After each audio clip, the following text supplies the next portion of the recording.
Welcome into Steelers Talk by Chat Sports. I'm Meghan Payton. Happy Victory Monday for the Pittsburgh Steelers, guys. We're talking overreactions. We've got some news, rumors, updates for you today, but we are also on the road to 6,000 subscribers. I'm so thankful for each and every one of you that tunes into Steelers Talk. You guys are the reason we're able to do this. Help us get to 6,000. My goal is that before Christmas, we reach 6,000 subscribers. If you are not subscribed today, go to youtube.com/Steelers TV or press that big red button.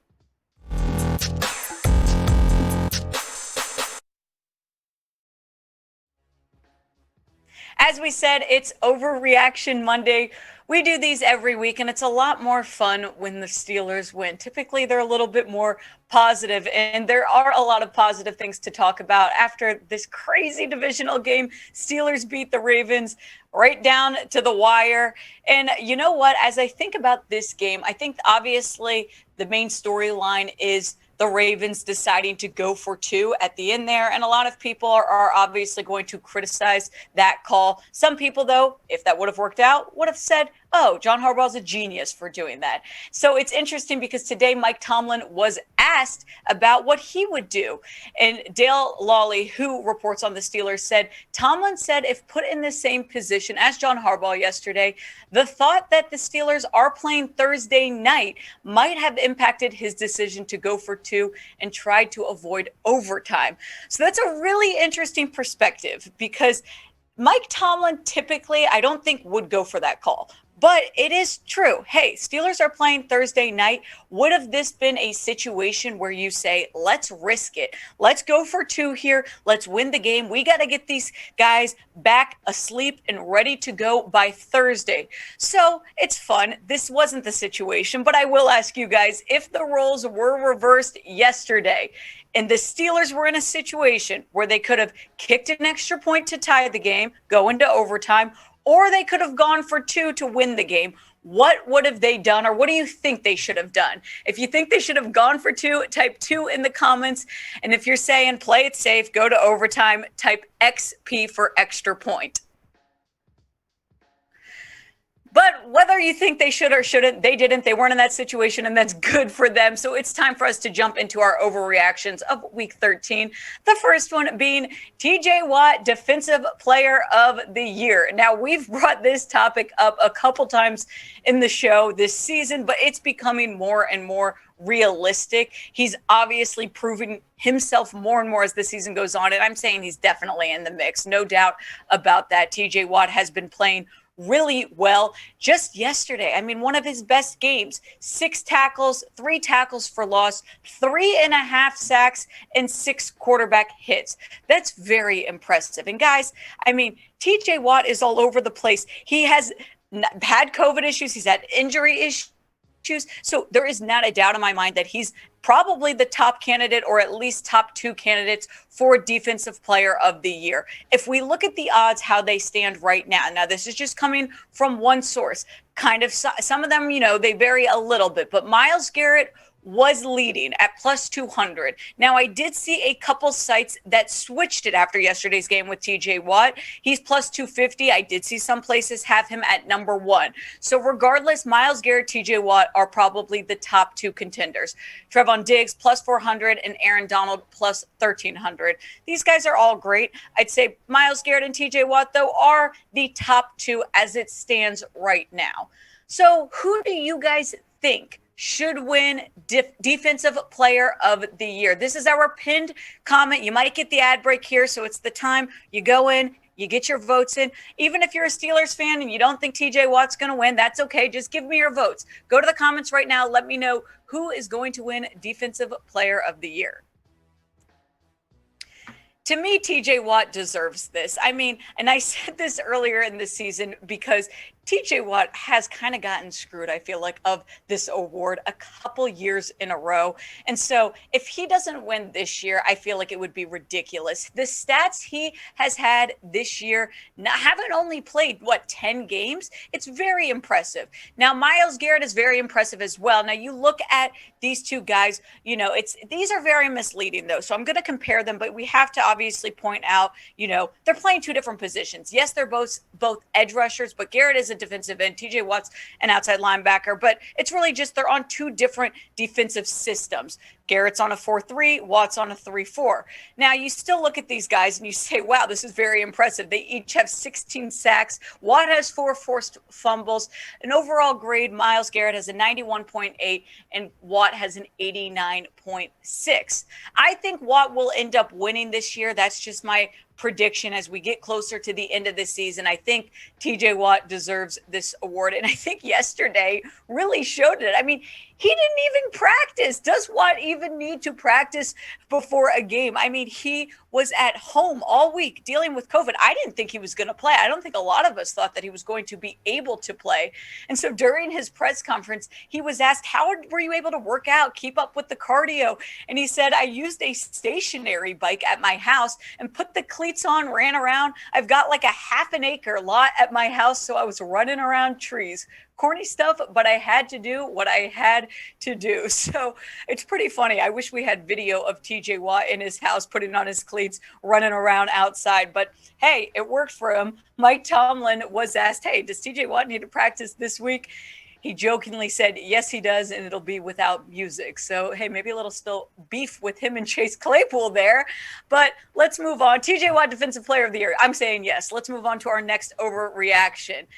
Best game of the year for Big Ben. Now, we've talked a lot about Big Ben. We've talked a lot about the struggles that he's had. And obviously this week was a big national rumor reports about him, this being his final year. And so I think it was pretty cool that he showed up. We're going to go into everything that Big Ben did. I'll give you guys my thoughts on this. But first, I'm going to tell you about a deal that you do not want to miss out on, guys. These are coming from our friends over at Fanatics. If you go to chatsports.com/SteelersXmas. All right, stay with me. This is the Steelers gift box. It is an $80 value. You can get it right now for $49.99. You want to know what comes with it? It's a beach towel, 4 koozies, a beer opener, a yard sign, and stickers. Now, guys, I'm the kind of person that shopping for people for Christmas is very hard. You've got to pick out what do they like, get a couple different things. This is the way to go. You just buy one item. It has a ton of things in it. You wrap it up all nicely, and there you go. You're done with your Christmas shopping. So I'm telling you, save literally almost half if you go right now to chatsports.com/SteelersXmas. Get your holiday shopping out of the way. An $80 value for $49.99. All right, back to Big Ben. This is the best he's looked all year, in my opinion. Now, it was a close game, but you're going up against the Baltimore Ravens. He outplayed Lamar Jackson, in my opinion. They're very different quarterbacks, but Big Ben had a good game. He was 21 out of 31 attempts, 236 yards, 2 touchdowns, 1 interception. The interception was not his fault, and a QB rating of 111.8. So I like what we're seeing out of him, but he's going to have to be ready on a short week. And he's talked about the struggles that come along with having a short week. One of the things that you have to be concerned about with Big Ben is his age. His recovery time is slower. That's just the reality of once, he's not 22 anymore. His body takes longer to recover. And he talked about it during his press conference, saying that every game that we've got moving forward is a must win for us, which is very much true. It's never easy to play in 4 days. Half the time, I don't even practice on Thursday, let alone play a game. So we're all in the same boat, and we have to go out there and do what we can do. So it's important that Big Ben gets some rest and gets prepared for Thursday. As he said, Thursdays he doesn't even practice a lot of the times. He doesn't even start till Friday. So it's going to be a challenge for him. This is very important for them to win this game. Luckily, they're going to have other guys able to step up and recover. Hopefully they'll get some guys back this week. But Big Ben is going to need to be healthy in order to stand a chance on Thursday night against the Vikings. Now, as we get closer and closer to the end of the season, guys, we're going into week 14. It's crazy. If you are not already subscribed, go right now to youtube.com/SteelersTV. Press the big red button. I don't care how you do it. Just make sure you do it so you're in the know on all things Steelers. The more subscribers we get here at Chat Sports, the more videos we can give you, the more we can focus on Steelers. If we don't have a lot of subscribers, then they're going to put me to another channel and another team. I want to stay here with the Steelers, so make sure you guys are subscribed. All right, next overreaction we have. Week 13, the Ray McCloud challenge reversal was bad. Absolutely. I mean, it was a bad overturn because it was not definitive. And that's the whole problem when you think about challenges, when you think about overturning a call. What do they always say? It has to be clear and it has to be obvious. And in my opinion, it was definitely not clear and it was definitely not obvious. And that was a big drive for the Steelers. If the Steelers would have lost this game, this would have been a bigger storyline and it would have been a much bigger problem. Luckily, they win. It's not crazy. But I think for a guy like Ray McCloud, who has been up and down this year, he's had some problems. He's fumbled. He's had some issues. For him to have a play like that and then have it called back, that's kind of, I think, a confidence hurt, killer. You can't have things like that happen. And this goes back to the refs. I mean, we can't sit here every video and just talk about what needs to change on the ref side of things. It's out of our control, but it does bother me when I see calls like this happen because in big games, it matters. It affects the outcome of a game. It can affect the outcome of a season. We haven't seen it before. And so that's why I'm asking you guys right now, forget about the Ray McCloud call. It obviously wasn't the worst in NFL history, but what is the worst call in NFL history? There's been a lot of them. I have some that I have problems with. I'm going to go with the no call, Saints versus Rams. That's my top worst call in NFL history. But I want to hear your guys' thoughts. Go to the comments right now. Let me know, where did the refs mess up bad? All right, last overreaction we have today is the Steelers will win the AFC North. Now, guys, it's getting competitive. It's getting close, and we are getting very close to finding out who's going to win the AFC North. I think that they can, but it's going to be tight. Now, we've talked about the AFC as a whole being very competitive. There really isn't a dominant team in the AFC North, one that's absolutely crushing the other. The top leader right now is the Patriots. They have 4 losses. So, compared to the NFC, they're definitely in more competition, but they're also not as dominant. So, I mean, compared to the NFC, the AFC is a lot more competitive and a lot less dominant. I think that Pittsburgh can absolutely claim a wild card spot. I don't think that's out of the question whatsoever, but I do think that this division is going to be tough. Right now, the Ravens are still sitting at 8-4, leading in this division, but obviously that Steelers win against them helps. They need to beat them again in week 18.